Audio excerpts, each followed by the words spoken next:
네, 오늘 특강을 하도록 하겠습니다. 오늘 특강의 주제는 한국의 선거사입니다. 특히 정의론적 시각에서 한국의 선거사를 살펴볼까 합니다. 통상 이제 선거라고 한다면은 이제 민주주의 국가에서 가장 필수적인 거죠. 그 선거를 통해서 이제 국민들의 원하는 사항들을 이제 선택을 하게 하고 그것을 대표자나 또는 국민 투표를 통해서 어떤 그 국민이 원하는 사항들을 이렇게 바로 잡아가는 것이 선거라고 볼 수가 있겠죠. 한편에 봐서는 그 선거라는 것은 선택입니다. 선택. 우리가 살아가면서 굉장히 그 많은 선택을 하지 않습니까? 그런데 선택을 잘못하게 되면은 또 바로 잡아야 되죠. 그 다음에 국가적인 또 사회적인 차원에서 선택이 제대로 돼야만 정의가 실현될 수가 있습니다. 이런 차원에서 대한민국에 있어서의 선거는 그동안에 어떻게 보면은 정의가 어떻게 흘러왔느냐. 대한민국 그 국민들은 이 선거 투표 행위를 통해서 얼마만큼 정의를 실현해 왔는가 이런 점에 대해서 매우 중요한 메커니즘, 기제 역할을 한다고 볼 수 있을 것 같습니다. 여러분들이 화면에 보는 대로 정의란 무엇인가? 결국에는 공평하냐? 우리 사회가 얼마나 공평하냐? 현 지배 권력층이 얼마나 공평하느냐? 국민들이 얼마나 공평한 의식을 갖고 있고 그렇게 행동을 하느냐? 또 분배를 어떻게 잘 하고 있느냐? 국민이 원하는 방향에서 잘 분배가 되고 있느냐? 그 몫을 국민이 행복하고 자유를 실현하기 만큼의 어떤 원하는 정신적, 물질적 가치가 잘 분배가 되고 있느냐.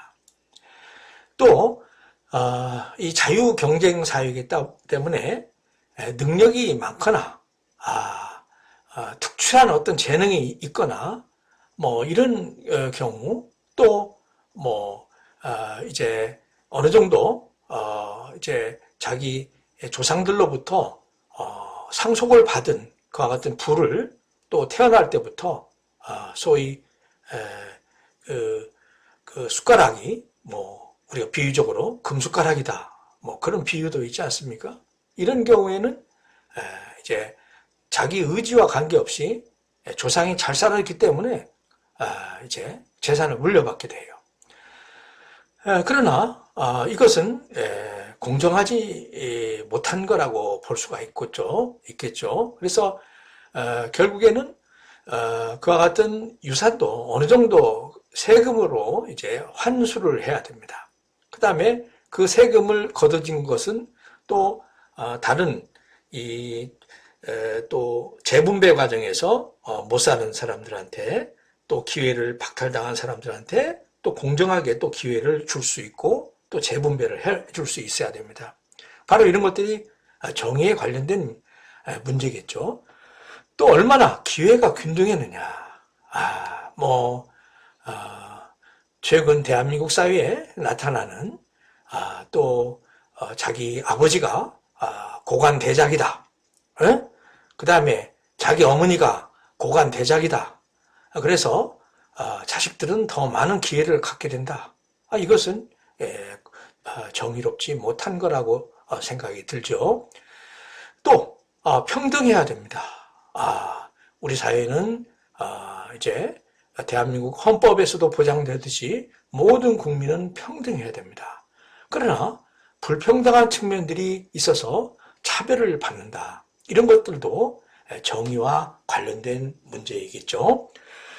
그런데 방금 얘기한 이런 용어들은 가만히 생각해 보면은 결국에는 시대인들이 투표나 선거를 통해서 이제 바로잡기 위한 하나의 행동, 투표 선거를 통해서 이제 바로잡는 위한 법과 제도를 만드는 그런 기회를 갖게 됩니다. 물론 직접 선거가 아니기 때문에 이제 직접 선거를 통해서 이제 국민들이 보통 선거권을 통해서 1인 투표, 1인 1표를 행사해서 결국 대표자를 통해서 이와 같이 불공정한, 부정의한, 또 불평등한, 또 이제 균등하지 못한 어떤 사회적인 문제에 대해서 바로잡기 위해서 그것을 시정할 수 있고 제대로 법률 제도화할 수 있는 그런 일꾼들을 뽑는, 그런 대표자들을 뽑는 그런 기회를 국민들은 주기적으로 갖게 됩니다. 그런 대표자를 통해서 법과 제도화돼야 되는데, 또 현실적으로 봐서는 그 대표자들이 제대로 뽑혔는가, 또는 그와 같은 것들을 제대로 실천하고 있는가, 법과 제도를 만드는 데 충실하는가, 이것은 또 국민들이 굉장히 감시에, 비판의 눈초리를 항상 갖고 있어야 우리 시대의 정의가 계속 살아나간다, 그런 생각을 해볼 수가 있겠죠. 우리 시대에 있어서의 가장 지배적인 그 정의 원리라는 것은 결국 민주주의 사회라고 한다면은 투표와 선거를 통해서 또 정치 경제적 그런 행위를 통해서 법과 제도를 통해서 실현되는 것입니다. 이런 차원에서 결국 선거를 통해서 국민 혹은 시민들은 부정의한 이 행위들을 바로 잡아 나간다고 우리가 볼 수 있겠죠. 앞서서 경제학자인 슌페터라는 사람은 민주주의라는 것은 정권의 주기적인 교체를 말한다고 했습니다. 만약에 정권이 주기적인 교체를 하지 않는다면은 민주주의가 아니라 독재 정권이 될 것입니다. 왜 주기적인 교체를 하느냐? 결국 교정의 과정이 됩니다. 국민들이 또는 시민들이 투표를 통해서 자신들이 올바른 선택을 이렇게 함에도 불구하고 결국 그런 다수결에 의한 선택에 의해서 정권들이, 대표자들이 일을 잘해야 되는데 그러지 못하는 것에 대해서는 또 바로 잡아주는 것이죠. 그래서 역사는 낙관적으로 어떻게 보면은 도저히 흐르는 정의의 하나의 실현의 과정에 있다, 이렇게 볼 수 있겠고, 민주주의 사회에 있어서는 이와 같은 선거를 통해서 이제 사회의, 정권의 부정의한 그런 행위들을 바로 잡아나가는 그런 하나의 절차다, 하나의 과정이다, 그런 생각을 할 수가 있겠습니다. 대한민국의 선거사를 보면은 이제 여러분들이 화면에 보는 대로 이제 1948년도에 처음으로 대통령 선거가 실시됐고, 최근에 이제 국회의원 선거가 2020년에 있었죠. 지방선거는 2018년에 있었고, 다음 대통령 선거와 지방선거는 2022년도에 실시가 됩니다. 그 다음에 이제 2015년도 이후에는 이제 조합장 선거가 또 실시가 되죠. 그 농협, 수협, 축협 등의 어떤 이 조합장을, 단위 조합장들을 뽑는 그런 선거를 또 이제 대한민국 중앙선거관리위원회가 또 이제 관리를 하고 있습니다. 그 다음에 이제 또 대한민국 선거에는 또 국민투표 대표적인 것이 헌법 개정안이 되겠죠. 헌법에 관련된 것이 대표적인데 헌법 개정에 관련된 것 이것이 국민투표가 실시되는데 1987년 현재의 그 대한민국 헌법을 이제 87년에 제정을 했어요. 그리고는 헌법 개정이 필요한데 여전히 정치권이 결국 거기에 대한 타협을 하지 못하고 현재 이제 헌법 개정을 하지 못하고 국민투표에 발의를 하지 못한 그런 지경에 이른 것입니다. 그 다음에 왜 헌법 개정을 해야 되는지는 이제 차후에 기회가 되면은 이제 말씀을 드리도록 하고 이제 정의와 관련돼서 문제입니다. 그 다음에 이제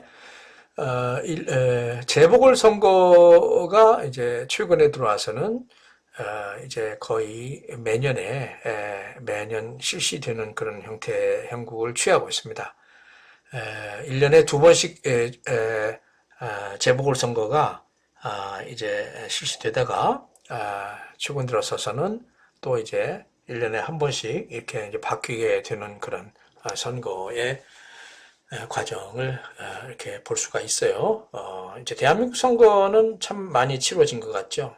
그러나 선거를 많이 치른다는 것은 그만큼 앞서 얘기했지만은 국민 또 시민들이 정부나 정권 또는 그 대표자들 뽑힌 대표자들의 잘못된 부분을 부정의한 부분들을 이렇게 교정하고 시정해 나가는 그런 절차이기 때문에 결국에는 선거는 자주 있을수록 좋은 것입니다. 물론 이제 지나친 이제 세금을 낭비하는 경우가 있어서는 안 되지만은 대한민국의 경우에 있어서는 세금 낭비가 선거가 자주 있어서 하는 것이 아니라 잘 뽑혀지지도 않았고 또 왜 그러냐면은 뽑혀진 대표자들이 굉장히 많은 불법을 자행을 해서 결국 나중에 당선 무효가 되기도 하고 또는 재임 과정에 부정의한 일들을 해서 결국에는 세금 낭비를 가져오기 때문에 그런 거예요. 그러면 재보궐선거를 또 한다는 것은 그만큼의 국가 예산이 들어가는 문제입니다. 참고로 이제 2020년도 이제 서울특별시장과 이제 부산 광역시장이 지금 고리 상태죠.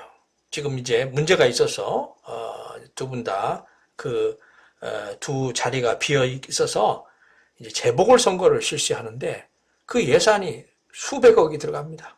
수백억. 그러면은 이제 그런 그 대표자들이 잘해서 참 지역 구민이나 시민이나 국민들을 위해서 정의로운 일을 해 나갔다면은 참 얼마나 좋겠습니까? 그러나 그러지 못한 측면이 발생이 됐고 그때 들어간 돈 그것을 환수받을 길도 없어요. 그대로 국민들이 세금으로 이미 낭비가 된 겁니다. 또 다시 그 돈을 들여서 어마어마한 돈을 들여서 그 자리를 뽑아야 돼요. 그래서 대한민국의 정의라는 문제를 생각한다면은 이 선거에 있어서의 이와 같은 잘못된 법이 지금도 이것을 시정이 되지 않고 있는 상황이 있기 때문에 이런 것들도 상당히 바로잡아야 될 일이라고 생각이 드는 겁니다. 여하튼 간에 이것은 지금 얘기하는 것은 상당히 그 지역적인 중심적인 문제는 아니고요. 대한민국 선거사는 정말 그 화면에 보는 대로 아름답게 그 이제 보여지는 그런 현상도 있습니다. 그러나 이 조그마한 이런 이 선거를 할지라도 매우 중요한 것인데 이러한 중요한 일들이 이렇게 많이 있었다는 것은 그만큼의 대한민국의 역사가 상당히 숫자적으로는 작지만은 민주주의 역사라는 것이 짧지만은 않구나라는 것을 증명해주고 있는 그와 같은 아름다운 모습이다. 저는 그런 생각을 하고 있고요.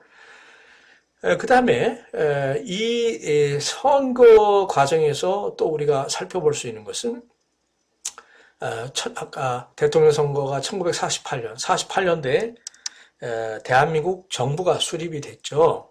알다시피 해방은 일본 제국주의로부터 해방은 1945년 8월 15일 날 했습니다. 그러나 바로 대한민국이 정부가 수립이 되지 못한 것은 결국 신탁 통치를 받지 않았어요.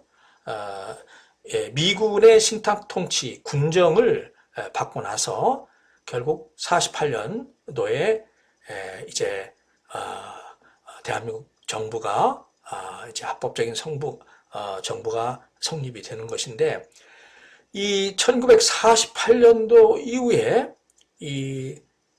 우리나라는 대통령 선거가 가장 중심이 되었어요.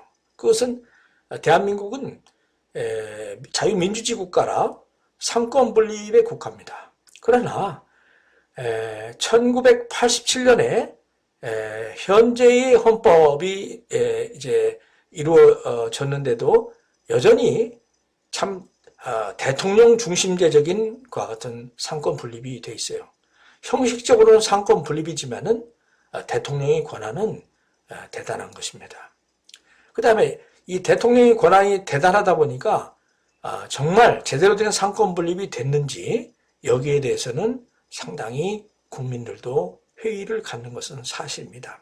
그래서 이건 과거 프랑스의 대통령 이 권한이 강화됐을 때를 중심으로 해서 대통령 중심제로 됐는데, 물론 미국도 대통령 중심제의 자유민주주의 국가지만은 대한민국의 대통령은 미국의 대통령보다도 더 권한이 강합니다. 그래서 우리가 역사적으로 보면 프랑스의 대통령제를 이렇게 본받았다 그렇게 볼 수 있는데, 왜 그랬을까요? 그것은 결국 이제 두 가지 측면에서 우리의 문화를 생각해 볼 수 있다고 봅니다. 하나는 일본의 제국주의가 있기 전에 대한민국의 정치 체제는 왕정이었죠. 조선시대에 있었습니다. 왕정이었고 왕의 권위주의적인 그런 유산이 국민에게 상당히 있는 것 같아요. 상당히 있는 것 같은 생각이 들고, 이런 측면들이 역시 하나의 정치 문화로 지속되고 있는 건 아니냐. 여러분들의 생각은 어떻게 되는 것 같습니까? 이 권위주의적인 문화가 왕정, 유교주의적인 그 권위주의 문화가 상당히 지속되고 있고, 오늘날의 대한민국의 대통령 중심제적인 그런 자유민주 국가가 유지될 수 있는 하나의 기반이 되고 있는 거 아니느냐, 이런 생각을 해볼 수도 있고, 또 하나 대통령 프랑스를 모방한 대통령 중심제가 된 그 배경에는 대한민국이 알다시피 일제 이전에는 이시 조선인으로 한 나라였는데, 결국 일제 이후에 소위 신탁 통치를 통해서 북한과 대한민국으로 이렇게 나누게 됐지 않습니까? 그러다 보면은 또 냉전하에서 양쪽의 후경 국가들이 서로 이념적인 대결을 하고 적이 돼버리죠. 이러다 보니까 대한민국과 북한도 역시 분단된 국가가 되면서 적이 될 수밖에 없었죠. 이런 상황에서 이제 대한민국과 북한은 상호 초기에 적대적인 것과 같은 오늘날에도 그런 측면들이 다분히 유지되고, 또 정권에 따라서는 이것이 친선과 화해, 또 대화적인 협력적인 측면도 측면도 있지만은, 제가 말씀드리고자 하는 것은 왜 대통령 중심제가 이렇게 한국에 계속 지속되는 하나의 요인이 될 수 있느냐? 그거는 한편에 봐서 이와 같은 안보적인 측면이 강하게 작동이 되고 있기 때문이라고 생각이 듭니다. 그래서 국민들이 과거에 선거 때 되면은 이런 안보, 이제 외부의 적이 만약에 북한을 꼭 예를 들지 않더라도 외부의 적이 대한민국 사회를 교란하든지 질서를 해치게 된다고 하면은 대한민국 국민들은 똘똘 뭉치게 되고 강력한 힘 앞에 단합을 하게 되는 그와 같은 의식, 그런 문화들이 전수가 되어 왔어요. 이것이 옳고 그름을 떠나서 여하튼 사실이었던 것입니다. 그런 차원에서의 이제 강력한 권한을 가진 대통령 중심제적인 그런 정치 시스템이 유지되고 있는 하나의 흐름이 아니었겠느냐, 그런 문화를 또 만들지 않겠느냐, 그런 생각이 들고, 오늘날에도 21세기에 들어왔어도 그와 같은 생각이 헌법이 개정되기 전에는 그와 같은 측면들이 유지되고 있다, 이런 생각을 해볼 수가 있을 것 같아요. 비근한 예로 이래서 청와대에 이제 그 국민 이제 청원란이 있다고 그래요. 게시판. 그래서 일종의 조선시대 때 왕에게 상소를 하는 그 같은 신문고적인 역할을 하고 있다는 거죠. 마치 대통령이 왕이다라고 혹시 생각이 드는게끔 하는 그와 같은 국민청원란으로 운영되고 있는 것은 아닌지 우리가 한번 생각해볼 여지가 있습니다. 사실 거기에 올려진 게시판이 사회적으로 굉장히 파장을 미치는 그와 같은 국민청원들을 몇 가지 경우에도 보면은 마치 대통령에 대한 어떤 청원의 내용을 왕에 대해서 올리는 글처럼 그렇게 글을 쓰고 있다는 얘기도 들었습니다. 이런 것들은 과연 우리가 공화국, 자유민주주의 공화국과 같은 시스템하에서 굉장히 우리가 어느 정도까지 지속돼야 될 것인가, 여기에 대해서 한번 우리가 깊이 있는 통찰과 스스로에 대한 비판을 해볼 수 있는 날이 됐으면 하는 생각이 듭니다. 이것을 현상적으로 옳고 그름이라는 그 윤리적 판단을 하기 앞서서 현실적으로 이렇게 대한민국의 대통령 중심으로서 모든 것이 이루어진다면 과연 입법부와 행정부와 사법부가 견제와 균형을 할 수 있는 그와 같은 자유민주주의가 과연 어느 정도 실현되고 있느냐. 만약에 이런 것들이 우리들이 느끼기에 그렇지 못하다고 한다면 우리 사회는 여전히 앞서 얘기한 대로 부정의한 상황, 옳지 못하고 공정하지 못하고 불평등하고 이런 것들이 일어날 가능성은 항시 있다라는 생각을 가져볼 수 있는데, 여러분들의 생각은 어떻게 보십니까? 민주주의는 사람이 통치하는 게 아닙니다. 왕이 통치하는 게 아닙니다. 대통령이 통치하는 게 아닙니다. 국민이 통치하는 것입니다. 그러기 위해서 삼권 분립이 확실하게 서는 그와 같은 공화국 시스템이 되는 것이 정의로운 사회를 만드는 그와 같은 첩경이다. 그렇게 이해를 해볼 수 있을 것 같아요. 여러분들은 어떻게 생각하는지요? 현재 대통령 선거를 많이 치렀습니다. 우리가 선거사에서 정의와 논의에서 본다면 2020년도에 10월 현재 과거 대통령 두 분이 감옥에 있어요. 구치소에 있습니다. 또는 구치소에 감옥에 있는 분들이 두 분 역대 대통령이 있고, 한 분의 또 대통령은 암살당했고, 또 한 분의 대통령은 이제 범법 문제로 조사를 받다가 자살을 했던 그와 같은 비극적인 그와 같은 역사를 갖고 있어요. 또 한 분의 대통령은 반란을 일으켜서 혁명이라고 얘기를 하는데 반란을 일으켜서 쿠데타를 일으켜서 대한민국을 이제 권력을 잡은 그런 역사도 있어요. 참으로 그 다음에 과거에 보면은 또 이제 부정선거를 통해서 자기가 영구 집권하겠다는 그런 대통령도 있었어요.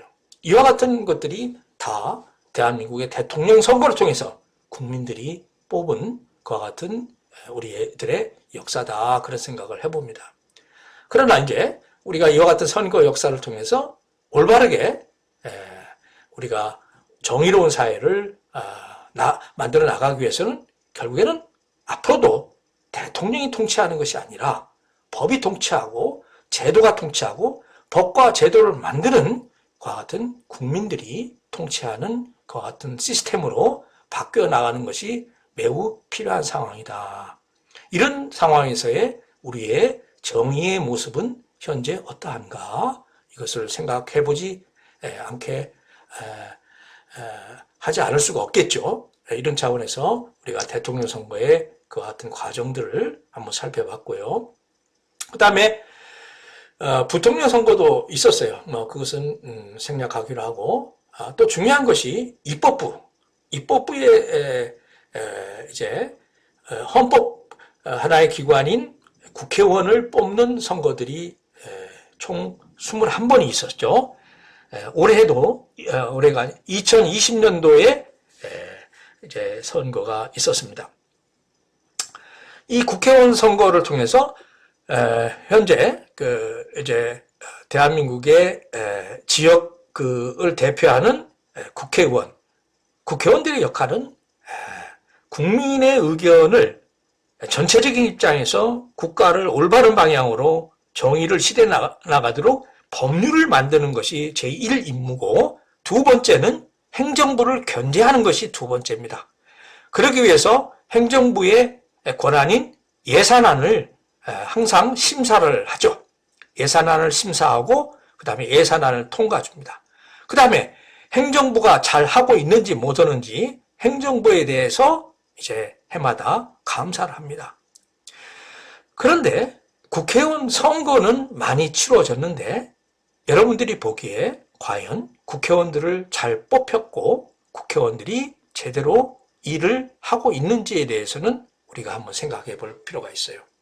왜 그렇게 많은 선거를 통해서 국회의원들을 뽑았는데 왜 국회의원들의 상당 부분이 자신들이 공약한, 국민들에게 약속한 일들을 뻥튀기로 한다든지 아니면 믿거나 말거나 해서 그 다음에 공약을, 약속사항을 준수하지 않는다든지, 그 다음에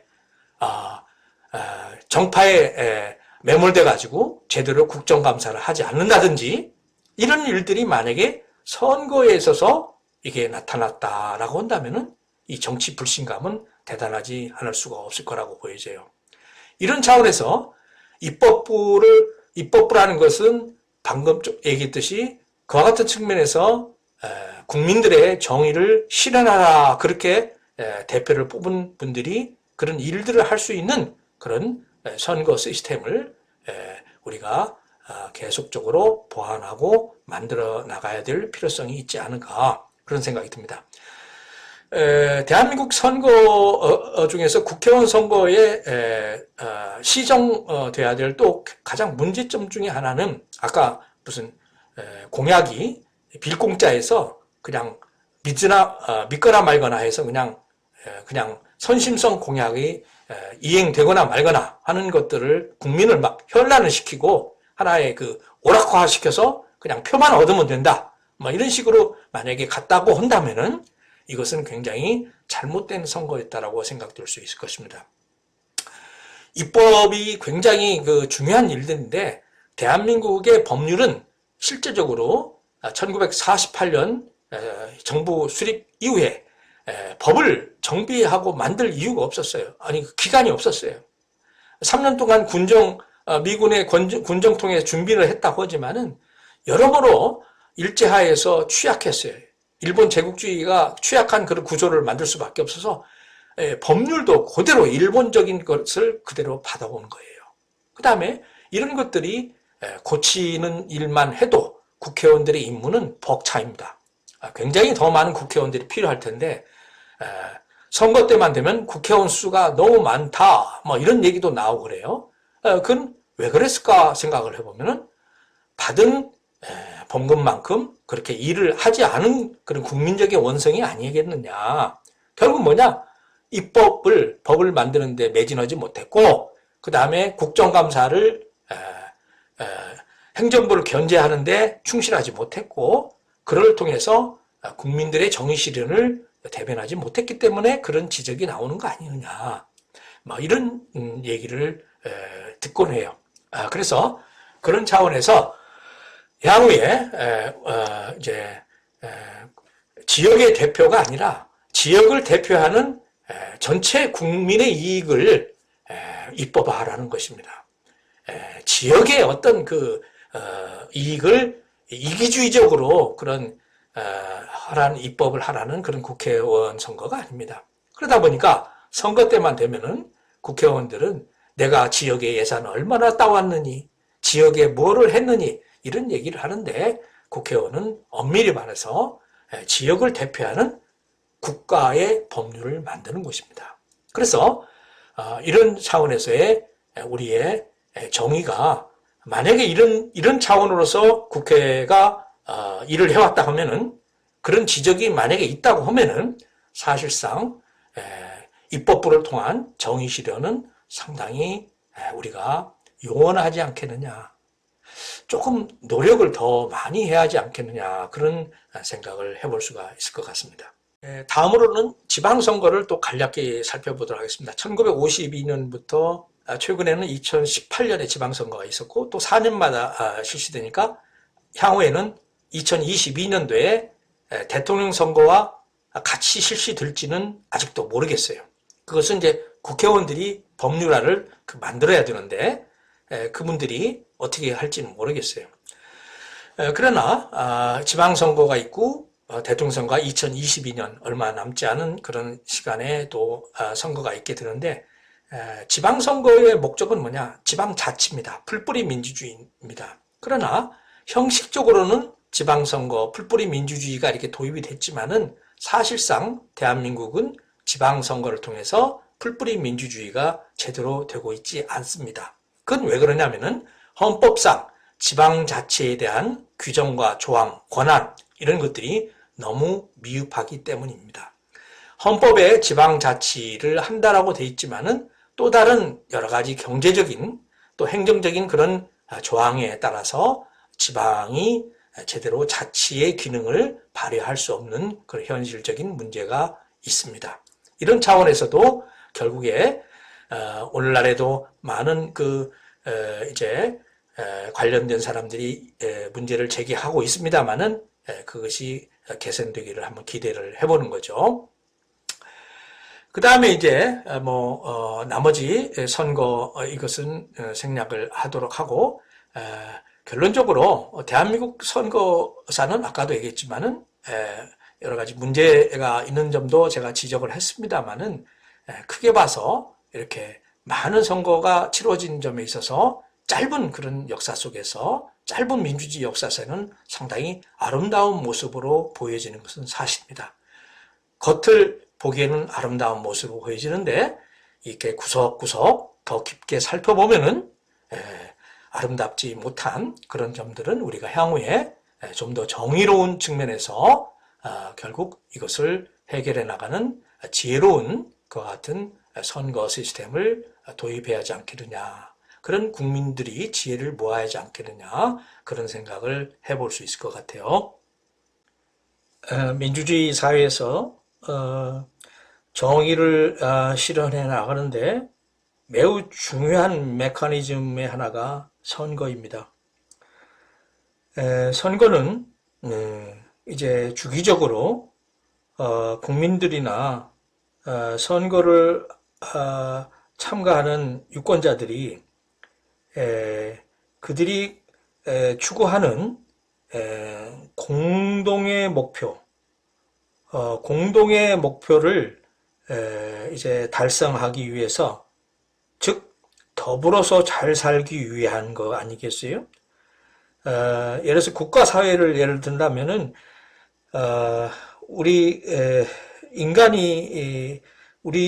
국민들은 하나의 인간이지 않습니까?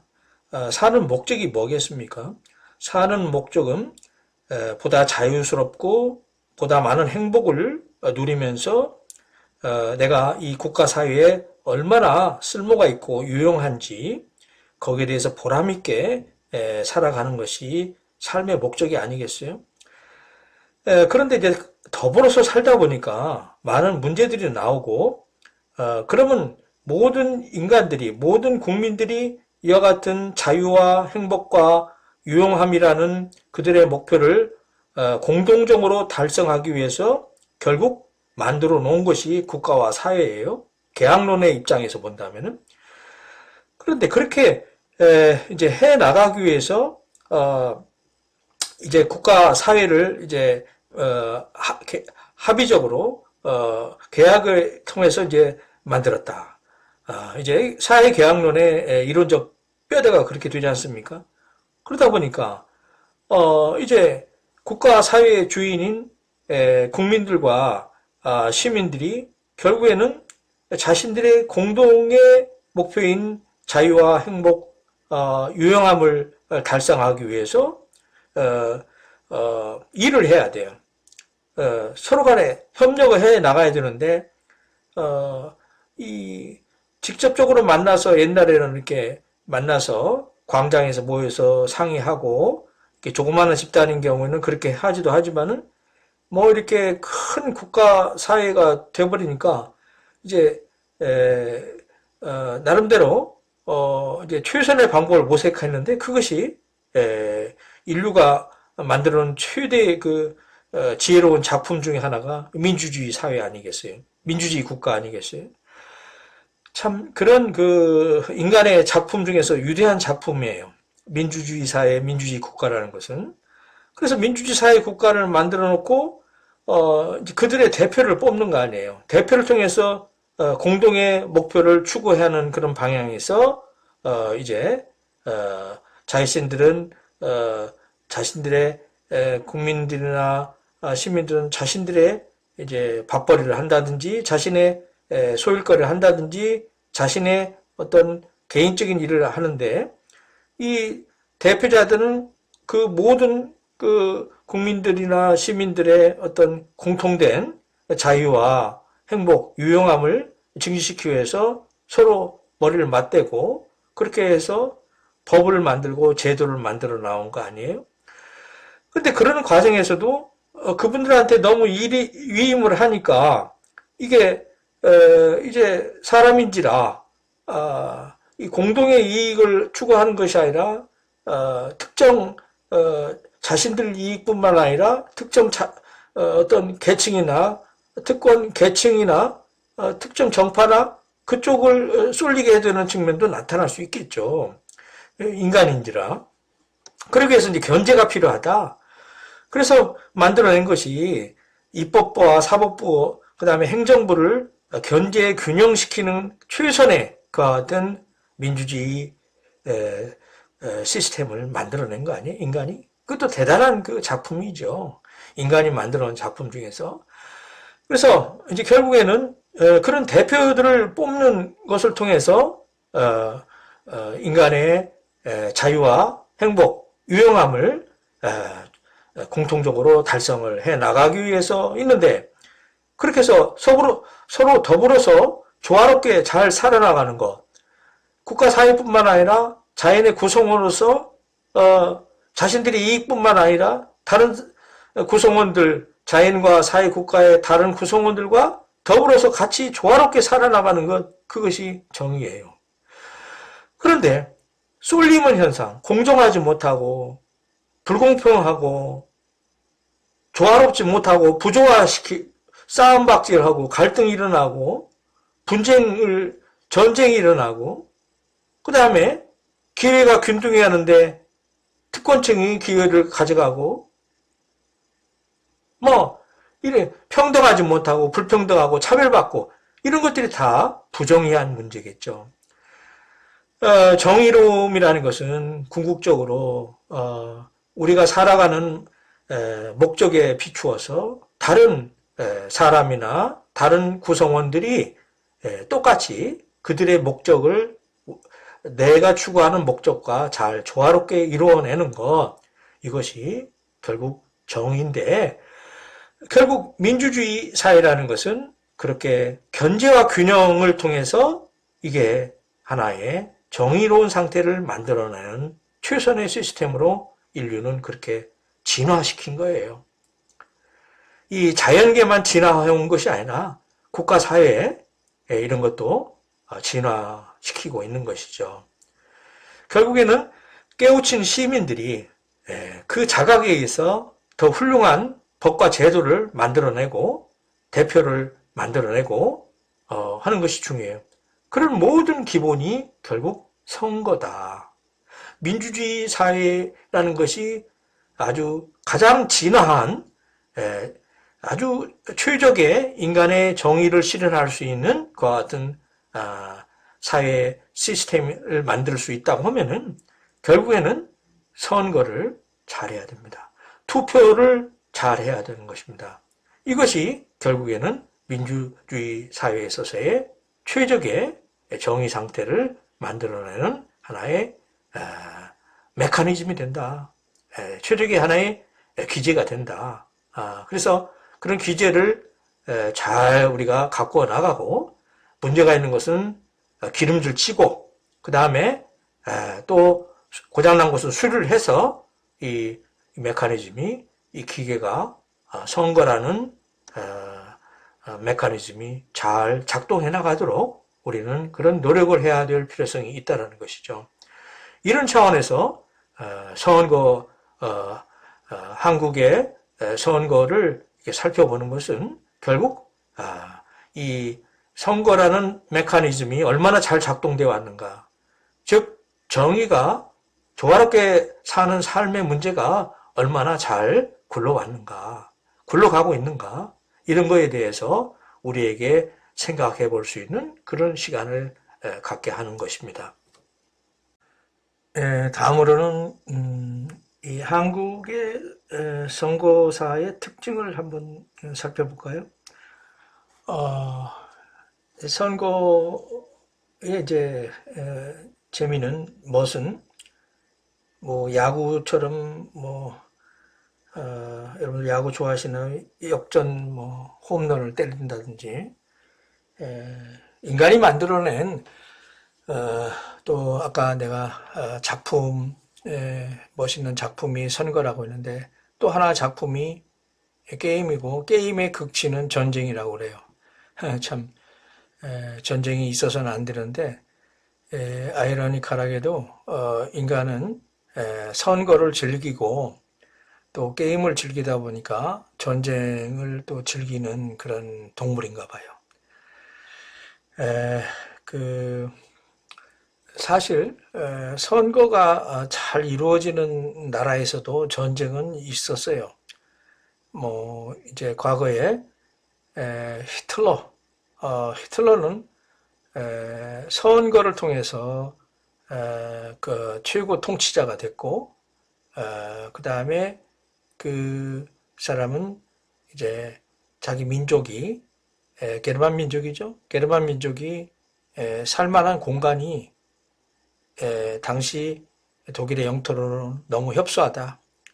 그래서 자기 게르만 민족은 우수하니까 더 많은 공간을 확보해야 된다. 살아가기 위해서 더 많은 공간이 필요하다.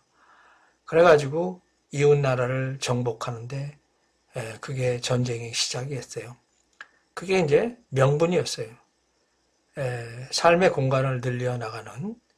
그러니까 자신들의 자기 민족의 어떤 행복과 자유를 무한하게 증진시키기 위해서 다른 국가의 다른 국민들의 민족의 자유와 행복을 유린하는 것이지요. 결국 조화로운 삶을 이루지 못하고 해친 것이죠. 결국 정의롭지 못한 그런 존재가 되고 말았고, 히틀러가 일으킨 전쟁은 부정의한 전쟁입니다. 우리가 보통 전쟁도 정의로운 전쟁과 정의롭지 못한 그 전쟁으로 나눌 수 있는데, 히틀러의 전쟁은 정의롭지 못한 전쟁이었던 것입니다. 꼭 우리가 여기서 얘기하는 것도 아니도 선거라는 것은 바로 정의라는 것과 연관돼서 우리가 생각을 해보자는 것이에요. 선거도 결국에는 선거를 통해서 이제 국민들과 시민들, 유권자들이 이제 출마한 정당이나 이제 대표자들, 출마자들과의 하나의 게임이 되겠죠. 게임을 통해서 이제 유권자들은 누구를 통해서 자기 이익을 극대화하고, 그 다음에 출마자는 또 유권자들에게 이제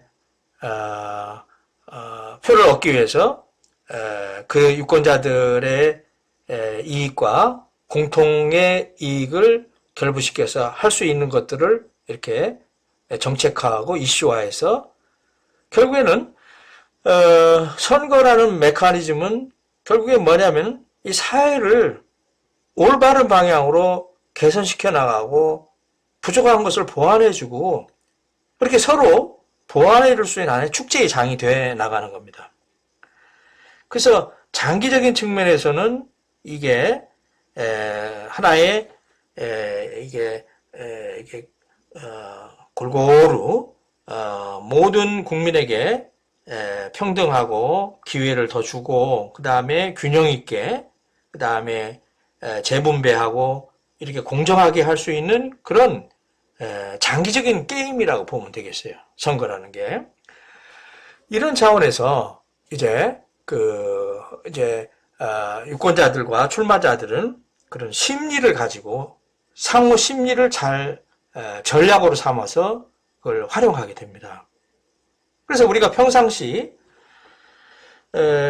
어떤 사람들하고 어떤 만나는 사람들하고 관계를 맺는 것도 한 번 만날 것이냐, 두 번 만날 것이냐, 아니면 영원히 만날 것이냐에 따라서 그 만났을 때 그 사람을 대하는 태도가 달라질 수 있겠죠.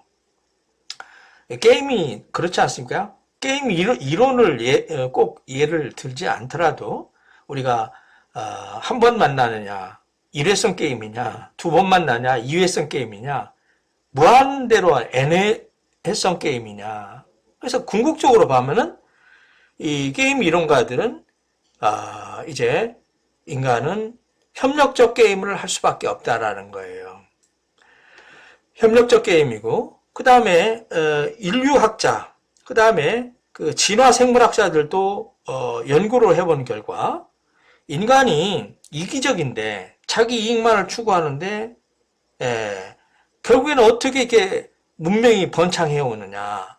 모든 인간들이 자기 이익만을 추구하게 되면 공동의 목표는 없어지니까 누구나 추구하려고 하지 않기 때문에 결국 공동의 목표로서 국가사회는 망할 것인데 더 발전하지 않았느냐.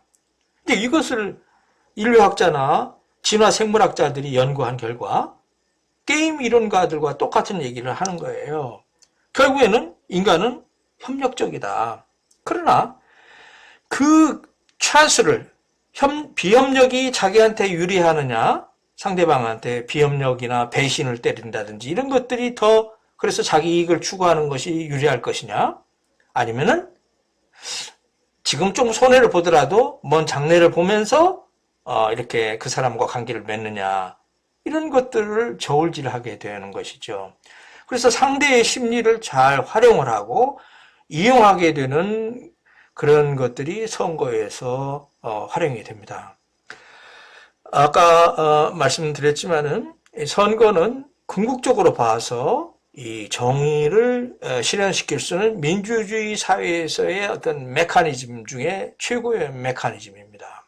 그래서 이게 제대로 운영이 돼야 되고 또 민주 시민들은 깨우친 측면에서의 선거를 잘해서 대표자들을 잘 뽑아야 되고 그 다음에 선거 메커니즘이 제대로 잘 작동이 돼야만 정의가 실현할 수 있는데 그러기 위해서 그걸 뽑은 사람들이 결국 법률을 만들지 않습니까? 제도도 만들고 그렇기 때문에 이게 굉장히 중요한 거예요. 그 다음에 모든 헌법도 국가의 법 중에 법이 헌법 아니에요? 헌법이 잘 만들어져야 나머지 법들도 잘 되는 거고 왜 헌법이 잘 만들어지냐면 모든 국민 개개인이 자유롭고 행복하고 쓸모가 있어야 그 다음에 그들의 삶의 목적을 이런 목적들을 잘 실천해 낼 수 있어야 하거든요. 또 그런 능력 있는 그 국민들로 만들어 줄 수 있는 그런 사회가 돼야 되거든요. 응? 이런 차원에서 선거가 이 정의와 연관이라는 것이 굉장히 민주사회에서는 아주 필수적인 것이고, 그 다음에 유권자들과 그 다음에 이제 출마자들, 선거에 출마한 사람들이 그 같은 게임 상황에서의 심리를 어떻게 잘 활용하는 것인가, 이런 것들도 상당히 매우 중요하다라고 생각이 드는 것입니다. 그런 이 선거를 통해서 선출된 사람들이 이제 정치인이라고 얘기할 수 있겠죠? 정치인이 아닌 경우도 있겠지만은 뭐 대통령 선거라든지 국회의원 선거라든지 지방선거, 우리나라의 대표적인 이와 같은 선거를 통해서 선출된 사람들은 정치인이겠죠. 그런 정치인들이 정치를 합니다. 정치라는 것은 뭐죠? 아리스토텔레스라는 철학자는 고대 히랍에 인간은 정치적 동물이다, 그런 얘기를 했어요. 어때요? 여러분들도 정치적 동물입니까? 우리 모두는 정치적 동물입니다. 그러면 정치라는 것은 무엇일까? 정치인만이 하는 것이 정치일까? 그러니까 대표적으로 이제 정치인들이 하니까 그분들이 자, 선수와 운동을 하는 우리들, 일반 사람들도 운동하지 않습니까? 선수들은 특출나게 더 잘하는 사람들이죠. 정치인과 정치도, 우리들이 보통 사람들이 하는 정치도 그렇게 생각하면 되겠어요. 자, 우리가 선출한 정치인들은, 특출난 선수들인 정치인들은 하는 정치라는 것은 무엇일까? 우리들에게 모범이 되는 정치를 했을까? 자, 그 개념을 여러분들 화면에 보면 우리가 보통 정치라는 것을 크게 두 가지로 구별을 할 수 있어요. 이미 고인이 된, 두 분 다 고인이 됐는데, 하나는 영국과 미국을 대표하는 데이비드 이스턴이라는 시카고 대학 교수에다가, 그 다음에 미국의 어바인, 캘리포니아 주립대학 어바인 분교에서 이제 마지막에 교수 생활을 한 데이비드 이스턴이라는 그런 학자가 정치를 뭐라고 했느냐? 이게 교과서에서 이제 어떻게 보면은 정치학 교과서의 첫 문장에 나와야 되는 얘기입니다. 되게 나오고 있죠. 정치라는 것은 가치의 권위적 배분이다. 우리들이 추구하는 가치, 정신적 가치, 물질적 가치가 있겠죠. 그런 가치를 어떤 힘을 통해서 잘 나눠주는 것이 이게 정치다라고 얘기했어요. 여러분들 어렸을 때, 가까운 친한 형제지간이나, 자매지간이나, 가까운, 어떤 다른 친구, 이런 하고도, 어떤 먹을 걸 놓고, 그 다음에 가져야 할 것들을 놓고 서로 갈등을 빚고, 아, 내가 좀 더 갖자. 아니, 너는 조금 덜 가져라. 어떻게 나눠 가졌어요? 여러분들이 타협을 해서 잘 배분했으면 민주적인 배분이었을 것이고, 힘 있는 누가 했다라는 것은 권위주의적 배분이었을 것입니다. 민주주의적인 배분과 권위주의적 배분, 또 독재자의 배분은 방식은 다르겠죠.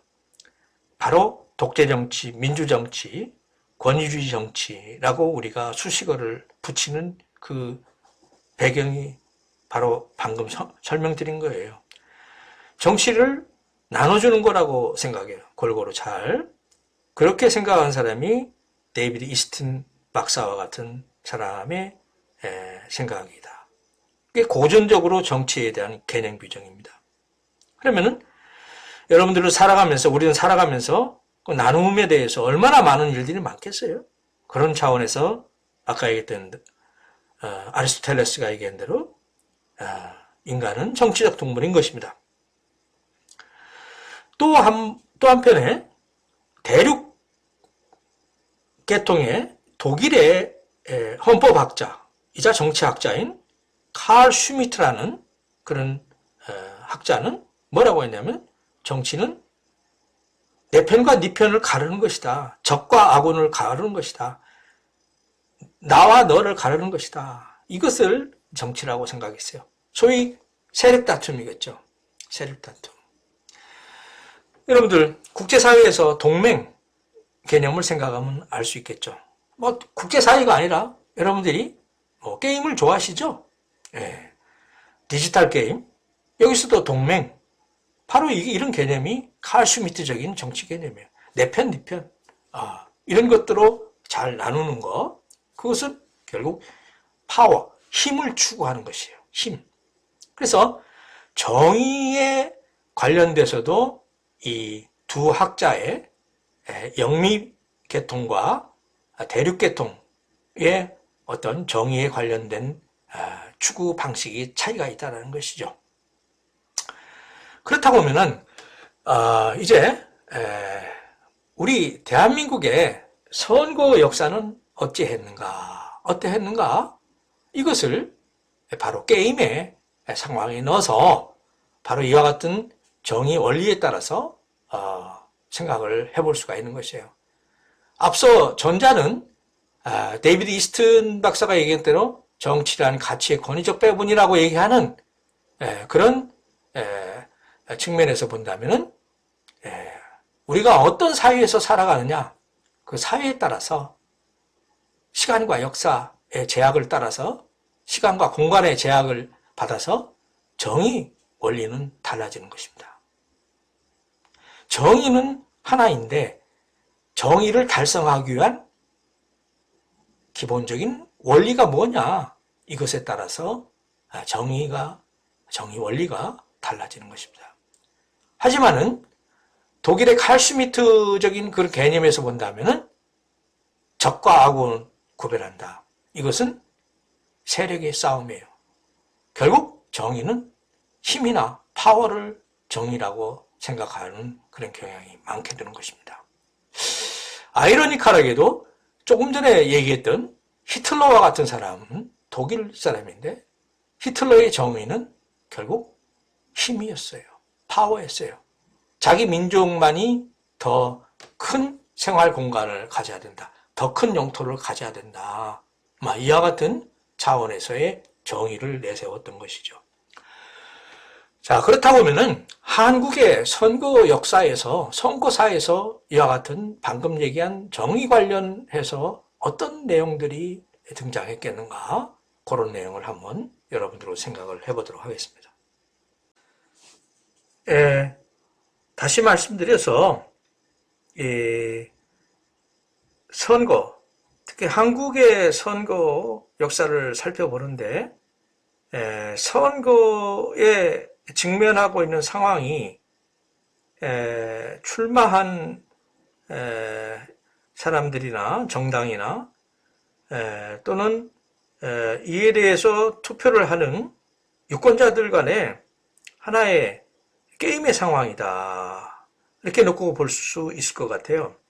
그래서 게임을 이라는 상황에서 결국 어떠한 모든 사람에게 윈윈할 수 있거나 최적의 그 이익을 가져다 줄 수 있는 그런 게임의 상황을 가져다 줄 수 있는 상황으로 그 투표를 한다든지 또는 그런 측면의 유권자의 심리 상태를 자극할 수 있는 그와 같은 전략, 선거 전략을 갖게 되오지 않았느냐. 이런 차원을 크게 봐서 우리가 소위 정의의 게임에 있어서의 정의를 실현할 수 있는 그와 같은 원리를 크게 세 가지를 놓고 볼 수 있어요. 최소 극대화 원리와 그 다음에 이제 중간 평균 효용 극대화 원리와 그 다음에 이제 최대 상대 양보 극소화 원리 이런 측면에서 이제 생각해 볼 수 있다라는 것이죠. 한국의 선거에 있어서의 정의와는 어떤 관련이 있겠는가? 특히 이제 정의 원리와는 어떤 관계가 있겠는가를 한번 생각을 해보도록 하죠. 그 선거가 치러질 당시에 사회적 상황이 어땠는가를 우리가 이해해 볼 수 있지 않겠어요? 만약 그 사회적 상황에서 놓고 볼 때 당시에 유권자들은 이제 투표를 할 수 있는 권한을 갖고 있는 유권자들이 이제 그 당시 사회 상황을 놓고 이거 문제다. 우리가 보다 자유롭고 행복하게 쓸모 있게 살아가야 되는데 이런 일들이 참 문제가 되고 부정의한 일들이 있다. 이래서 어떠한 그런 그 상황으로 세상이 좀 바뀌어야겠는가 그런 문제의식을 갖고 있을 거예요. 이제 이것을 우리가 어떤 그 유권자들은 어떤 정의 원리를 추구했는가 이렇게 이제 생각을 해볼 수가 있을 거예요. 그 다음에 이런 그 유권자들이 추구하는 정의 원리는 결국 표니까 표를 얻어야 승리를 하니까 출마자들은 또 특히 정당들은 이런 그 유권자들이 추구하는 정의 원리가 무엇인지를 파악을 해서 그 정의 원리를 실현시켜주는 방향으로 선거 공약과 선거 표 타깃을 두어서 그 전략을 개발해 왔던 것입니다. 한 예를 들어서 이제 좀 설명을 해드리면은 가령 뭐 그냥 그 특권층이 뭐 기회를 가령 대학 입시에 있어서의 특권층이 뭔가 바람직하지 못한 부도덕하고 불법적인 측면을 통해서 뭐 대학에 입학할 수 있는 그런 기회를 가졌다고 합시다. 그런 경우는 기회가 균등해야 되지 않습니까? 헌법상으로 보장되고 그랬는데 그런데 특권층이라고 해서 기회를 더 많이 갖는다? 이것은 만약 국민적인 저항이 부딪힐 것이고 사회적으로 봐서도 이거 옳지 못하다, 정의롭지 못하다라는 그런 요침이 강하게 들 거예요. 이럴 때 선거가 치러진다고 하면은 바로 모든 사람에게 기회를 균등하도록 그렇게 노력하겠다. 그런 정책을 제시를 하는 그런 후보자들이 많겠지요. 출마자들이 많겠죠. 바로 당시 사회적 상황을 봐서 이 기회 균등이 이루어지지 못하는 그런 문제점을 노출이 되고 있을 때는 바로 이제 유권자들이 그와 같은 기회 균등을 외치는 부르짖는 그런 상황이 있어서 출마자들은 그와 같은 상황을 놓치지 않겠죠. 그래서 자신의 표로 유권자들의 심리 정서에 들어가서 표를 얻으려고 노력을 하지 않겠습니까? 그 다음에 이제 뭐 그냥 요즘 참 2020년도에 코로나가 심각했어요. 심각하죠. 이 코로나 사태 이후로 지금 한국 사회뿐만 아니라 전 세계적으로 문제가 돼요. 만약 지금 선거가 실시된다고 생각을 해보세요. 이 코로나19로 인해서 코비드19로 인해서의 이 양극화 현상이 부의 양극화 현상이 아주 심각한 측면으로 나타난다 이거예요. 자영업자들이 많이 힘들고 도산하고 모든 측면에서 양극화 현상이 이렇게 나타난다고 할 때 만약 지금 선거가 있다고 한다면은 바로 이제 재분배 문제를 가지고 얘기를 할 것입니다. 재분배. 양극화를 해소하는 방법 중에 하나가 재분배 아니겠어요? 그래서 어떤 원리로 이런 재분배를 하겠다. 이런 유권자 후보자들이 유권자들의 어떤 박탈감, 어떤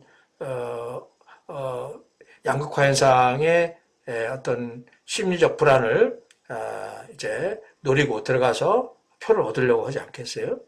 그래서 이처럼 사회의 그 정서, 정의와 관련된 그런 상황과 연관지어서 유권자나 후보자들은 상호 투표 전략도 세우고 그 다음에 선거 전략도 세운다는 것입니다. 유권자의 측면에서는 투표 전략이고요. 그 다음에 정치 출마자의 입장에서는 정당의 입장에서는 선거 전략이 되겠죠. 이런 차원에서의 선거와 정의라는 것은 연관성이 있고 앞서도 말씀드렸지만은 이제 이 선거 메커니즘을 통해서 국가 사회는 정의를 이렇게 실현해 나가는 그와 같은 그런 메커니즘, 과정, 절차를 밟게 된다. 민주주의 사회에서는 가능한 일이죠.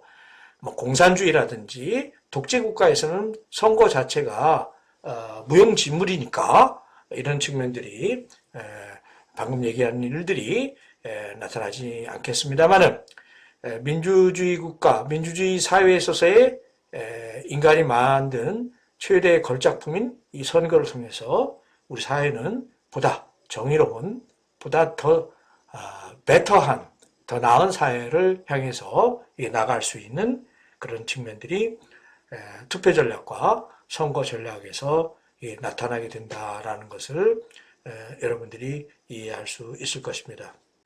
그 선거를 게임 이론으로 이렇게 설명을 많이 여러 각도에서 해볼 수가 있는데,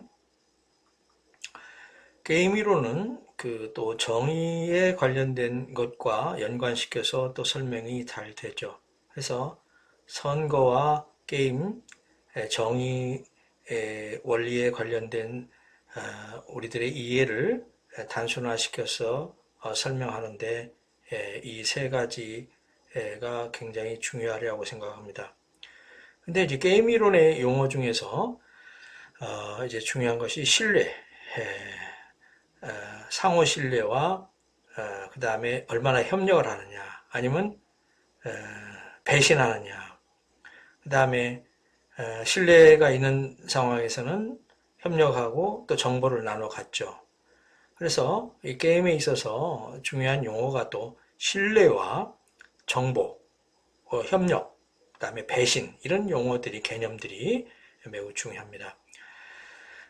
그래서 이제 또 이와 같은 용어에서 이제 신뢰, 정보, 협력, 배신 외에도 또 협상과 같은 게임 이론의 용어들도 중요하다고 생각이 듭니다. 유권자들과 출마자들이 어떤 그 선거와 투표 상황에 처해 있느냐에 따라서 이와 같은 방금 얘기한 신뢰와 정보, 협력, 배신, 협상, 이런 것을 가지고 어떻게 게임을 해 나가느냐에 따라서 우리가 선거를 크게 세 가지의 정의 원리로 또 보아서 선거의 역사를 설명할 수 있다는 생각을 해봅니다. 하나는 최소 극대화 원리가 있겠고요. 또 하나는 이제 평균 효용 극대화 원리가 있겠고요. 또 하나는 이제 최대 상대 양보 극소 원리가 있겠습니다. 이 세 가지는 이제 정의 원리로서 이제 우리가 이해를 해볼 수가 있겠는데, 쉽게 봐서 최소 극대화 원리라는 것은 뭐냐면은 이제 그 불확실한 상황에서 인간은 선택을 자기 희생을 최대화하는 것을 하면서도 자기 이익을 그 가운데 극대화, 최대화하는 것이죠. 그래서 희생을 최소화하면서 이익을 극대화하는 그런 하나의 정의 원리, 최소 극대화 원리라고 소위 미니맥스라고 얘기를 하죠. 가 있겠고, 그 다음에 이제 어느 정도 정보가 있으나 신뢰도 형성이 돼서 있으나 이래 협상을 이렇게 하거나 타협을 하는 그런 분위기는 그렇게 일상생활에서 돼 있지 않을 때는 결국에는 어떤 그 스스로 계약자들 간에 시민사회 서로 간에 이해 당사자들 간에 어떤 그런 타협만 하지 어떤 큰 차원에서의 정부나 보다 큰 어떤 권위체에 의존하는 것보다는 개별적으로 뭐 1대1로 자기 이해관계에 맞는 사람들끼리 어떤 그 해서 상대를 봐가면서 이제 자신들의 이익을 최대화하는데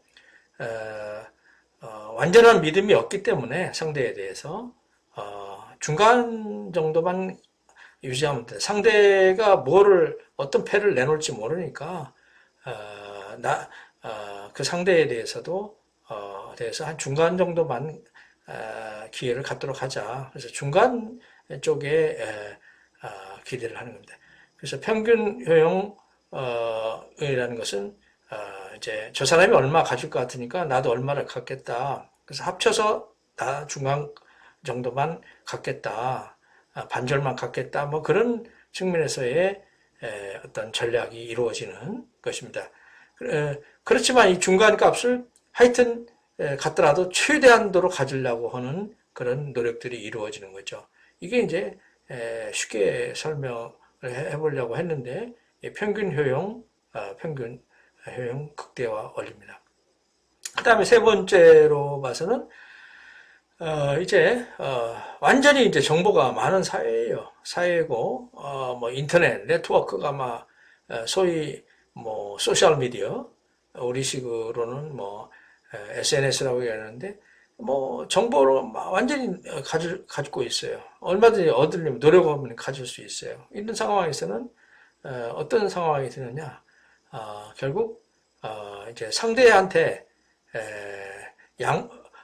양보를 많이 하는 방향으로 하지만은 그 양보를 최소화시키고 자기 이익을 최대화하는 그런 게임의 전략을 갖게 됩니다. 그래서 이 세 가지 전략을 뭐 이제 최소 극대화 원리, 그다음 평균 효용 극대화 원리, 그다음에 최대 상대 양보 극소화 원리다. 이렇게 우리가 생각을 해볼 수가 있는데 이런 그 어떤 그 개인이 어떤 상황에 처해서 게임을 한다 봤을 때 어떤 그 선택을 하느냐, 어떤 원리에 따라 선택을 하느냐 이런 것들이 사회적으로 지배적인 많은 사람에 의해서 그렇게 추구된다면 그 시대에 하나의 정의 가미되고 그 시대의 정의 원리가 된다는 것입니다. 그래서 사실 옛날부터 시대 정신이라는 것이 매우 중요합니다. 시대 정신을 잘 따라가야 되죠. 그래서 시대 정신은 많은 사람이 추구하는 것이 시대 정신입니다. 그리고 깨우친 많은 사람들이 추구하는 정신이라고 볼 수가 있겠어요. 이제 이런 차원에서의 정의감, 정의 원리라는 것도 깨우친 시민들에 의해서 많은 사람들이 깨우쳤을 때 그 깨우친 많은 사람들이 이제 추구하는 그 시대의 시대 정신, 그 시대의 정의 원리가 된다라는 것이죠. 그래서 이와 같은 시대 정신은 역사적 상황, 시간과 공간에 따라서 달라져요. 그 다음에 이 정의 원리는 조금 전에 얘기했듯이 역사적 상황, 시간과 공간에 따라서 달라지게 되는 것입니다.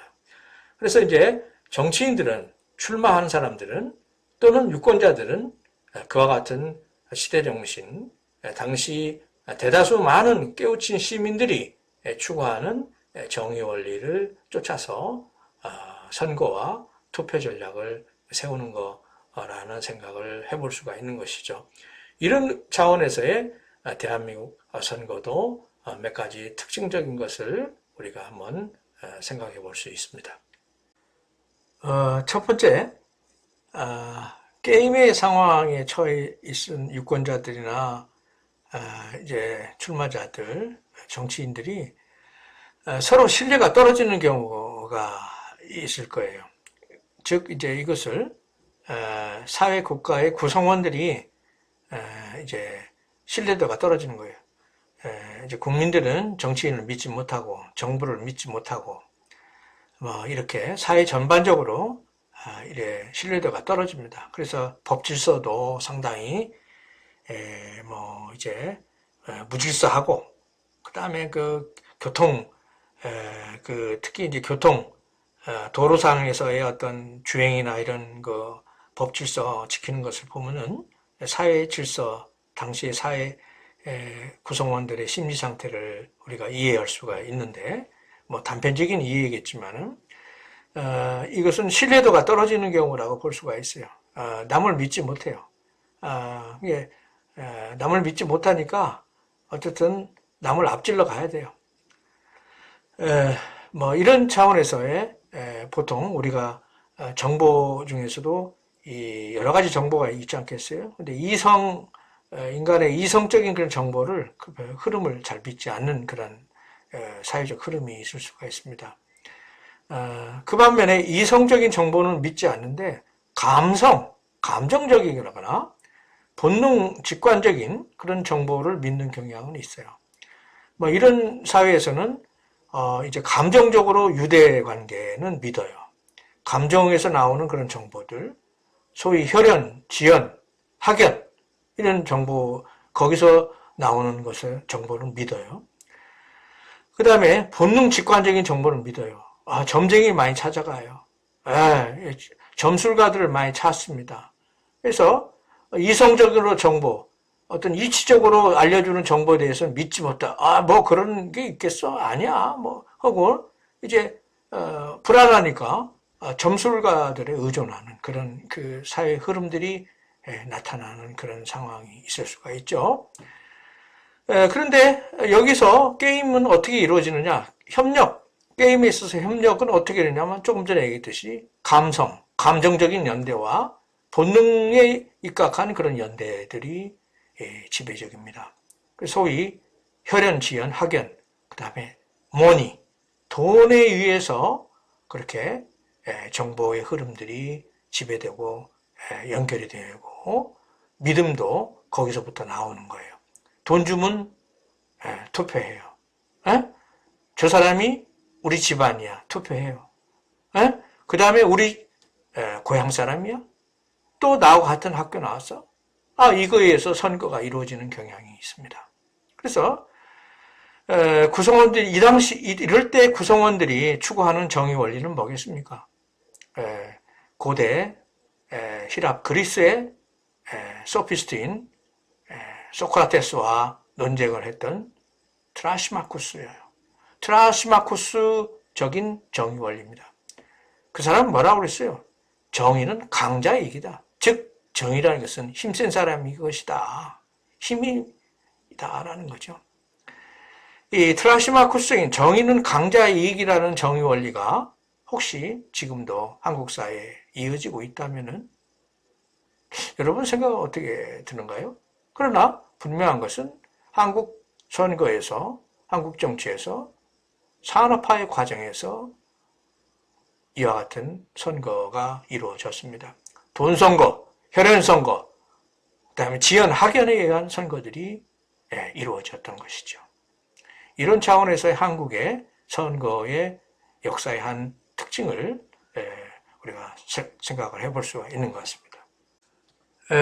다음으로 그 구성원들 간의 신뢰도가 떨어지는 경우 상황이지만은 여전히 첫 번째 경우처럼 그러나 어느 정도 제도적 보완이 있었어요. 그러면서 첫 번째 단계보다는 어느 정도 이성적인, 다른 사람들의 이성적인 정보 제공에 대해서 이성적인 정보를 믿어가는 그런 경향이 발생합니다. 앞서서는 뭐 언론 공작이라고 얘기를 할 수 있을지 모르겠습니다만은 이 언론을 장악해서 언론에다가 똑같은 뉴스를 내보내는 것, 이런 것들이 결국 이제 선량한 시민들, 깨우친 시민들을 억제하는 거죠. 막는 거죠. 그래서 이성적인 정보의 흐름을 믿어가는 그 경향이 어느 정도는 발생합니다. 그러나 믿어가는 경향도 어느 정도 깨우친 시민들에 의해서 이루어지는 것이지, 이제 다수의 많은 사람 유권자들은 결국에는 이 소위 오늘날의 뭐 가짜 뉴스라고 이제 요즘은 얘기하지만은, 당시에는 이게 가짜 뉴스인지 뭐 과거에는 이게 진짜 뉴스인지 구별도 못해요. 모든 언론사에서 똑같은 얘기를 한다고 하면은 그걸 구별을 할 수 없잖아요. 뉴스 매체. 지금이야 뭐 다양한 수단에 의해서 우리가 그것을 할 수 있지만, 뭐 지금도 뭐 한국의 뉴스 매체들은 상당히 문제를 갖고 있습니다. 산업화로 경제 문제가 정치를 통해서 어느 정도 해결되는 그 단계입니다. 그래서 이제 먹고 사는 문제가 어느 정도 해결돼 나가면서 단계인데, 깨우친 시민들에 의해서 그 다음에 이런 재분배, 부의 소위 편제 현상, 이게 등장하게 되죠. 이제 임금의 문제라든지 이런 거, 노동 문제 이런 것이 발생해서 결국 이런 것을 하나의 사회적으로 해결해 나가려는 노력이 이제 발생해야 됩니다. 그래서 그것도 이제 학계나 정부, 그다음에 시민사회 중심으로서 재분배 문제를 해결하는 노력들이 나타나요. 제 기억으로는 이게 김대중 정부, 김영삼 정부부터 비롯해서 김대중 정부에 와서 이런 노력들이 이제 등장하게 됩니다. 이제 정부에서도 노동부가 이제 만들어지죠. 노동부. 그래서 이제 재분배 문제를 해결하는 단계에서 이제 나타나는 정의 원리는 뭐냐? 결국 모든 사람들이 불확실한 상황에서 이제 선택을 어떻게 하냐? 그러니까 이제 자기 희생을 최소화하면서 이익을 극대화하는 방향으로 그렇게 선택을 해나간다는 거죠. 자기 희생을, 불안하니까 많은 것을 먹으려고 하면 안 되고, 많은 것을 얻으려고 하면 안 되고, 불안하니까 최소한 이렇게 희생을 최소화하는 방향으로 하면서, 그러면서 최대한도로 자기 이익을 추구해 나가는 그런 선택들을 해나가게 되는데, 이와 같은 선택이라는 것은 다름 아닌 이제 존 롤스라는 이제 하버드 대학 교수의 최소 극대화적인 소위 미니맥스 전략이 되는 것입니다. 사회 복지 이념이죠. 사회 정의 원리. 그래서 이런 축으로 생각하다 보면은 이제 사회의 최소 극빈자들을 도와줄 수 있는 하나의 이념적인 근거가 되는 것입니다. 이런 차원에서의 이제 출마자나 유권자들은 이렇게 아까도 얘기했어요. 모두 유권자는 다수 유권자의 생각을 해야만 당선이 될 거 아니에요. 깨우친 그런 유권자들은 소수다 이 말이에요. 많지 않았어요. 아까 얘기했다시피 이성적 정보 흐름을 믿어가는 경향이 발생했다고 하지만은 이것도 깨우친 시민들은 그렇게 다수는 압도적인 다수는 아니었던 상태라고 보면 될 것 같아요.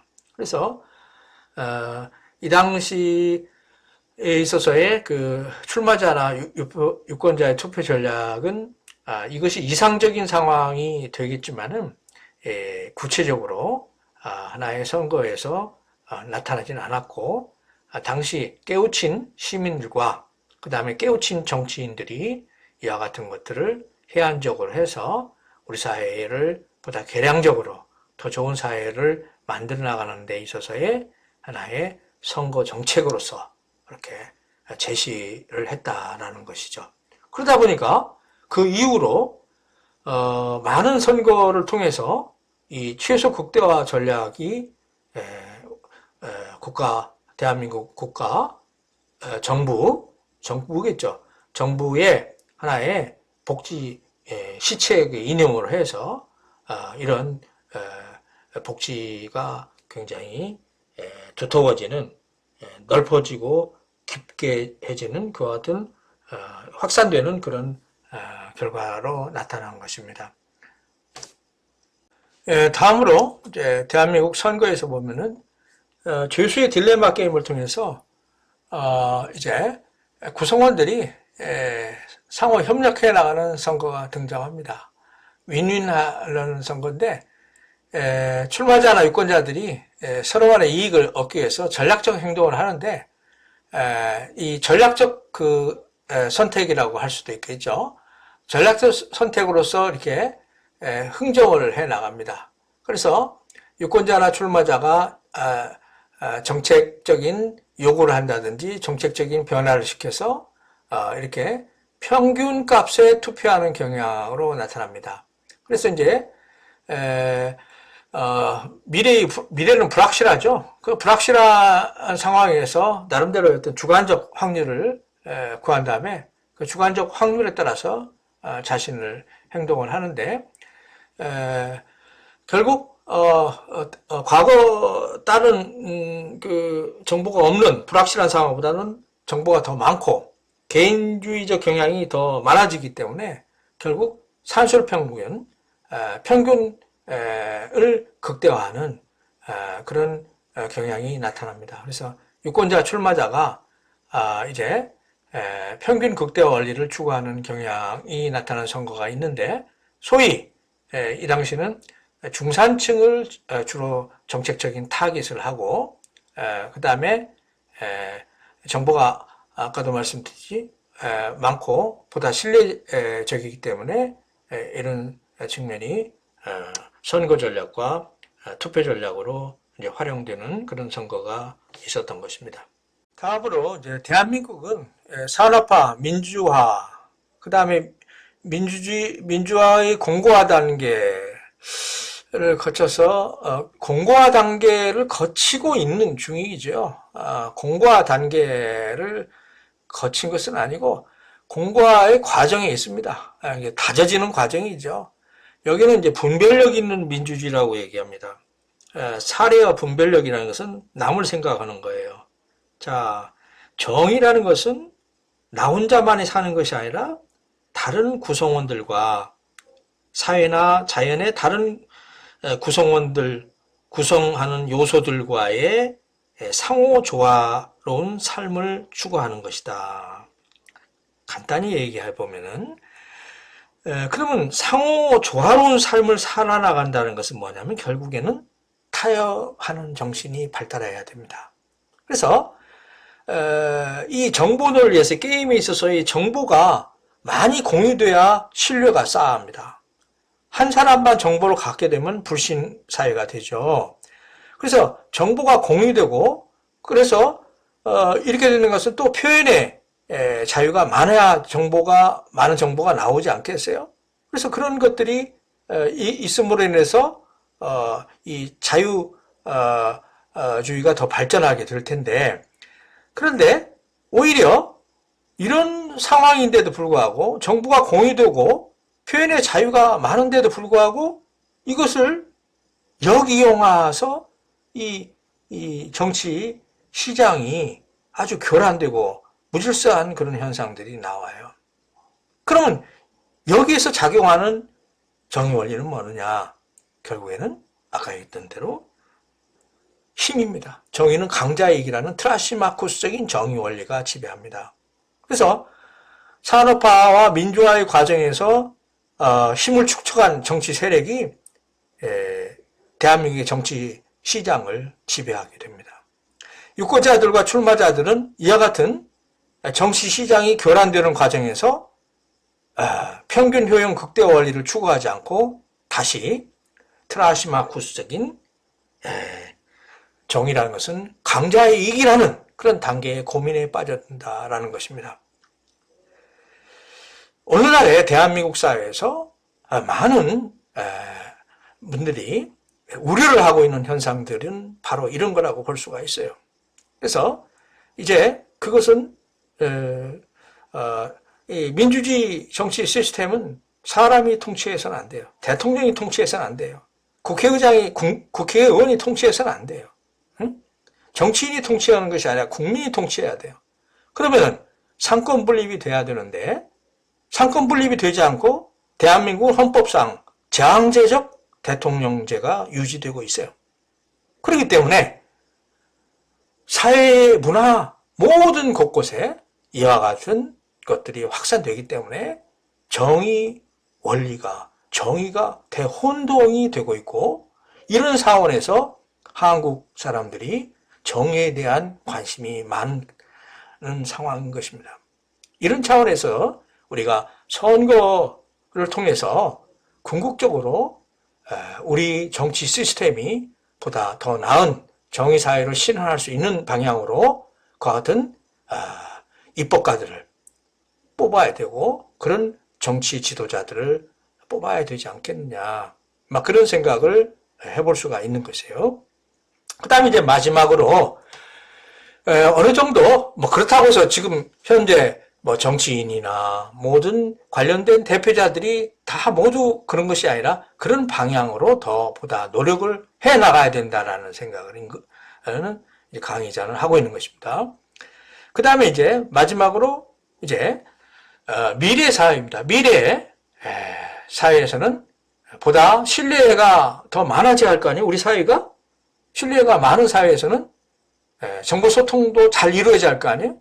그러다 보면 협상이 더 늘어날 거예요. 그래서 이 사회가 타협해 나가는 그와 같은 사회가 돼야 됩니다. 거기에 있어서의 정의 원리는 뭐냐? 그런 상황에서의 선거 전략과 투표 전략이 타겟이 되는 그런 정의 원리가 뭐냐 하면은 최대 상대 양보 극소화 원리입니다. 그건 뭐냐면은 최대한 상대한테 양보를 해야만 타협과 협상이 됩니다. 근데 그 최대한 상대한테 양보하는 것조차도 최소화시킴으로 인해서 내 이익을 추구해 나가는 것이죠. 최대한 상대로 양보하면서 그 최대한 상대에 양보하는 것을 최소화하는 방향으로 균형이 이루어질 수 있도록 이 사회가 협상을 타협을 해 나가는 그런 문화가 돼 나갈 때 결국에는 보다 나은 민주주의 사회가 이루어지지 않을까. 그 다음에 그와 같은 상태에서 보다 나은 정의로운 그런 사회를 구현하지 않을까. 또 그런 상태에서의 선거가 이루어지고 그 다음에 이 최대 상대의 양보 극소화 원리를 추구하는 그런 정치인과 유권자들이 많아질 때 보다 우리 사회가 조화로운 나만이 살아가는 사회가 아니라 특권층만이 살아가는 것이 아니라 보다 모든 사람이 골고루 평등하게 공평하게 또 능력이 없은 경우에는 다시 재분배하고 해서 모든 사람이 자유롭고 행복해지고 또 이 사회에 살아가면서 쓸모 있는 그와 같은 사회가 될 수 있는 그와 같은 선거 문화가 나타나야지 않을까 그런 생각을 해봅니다.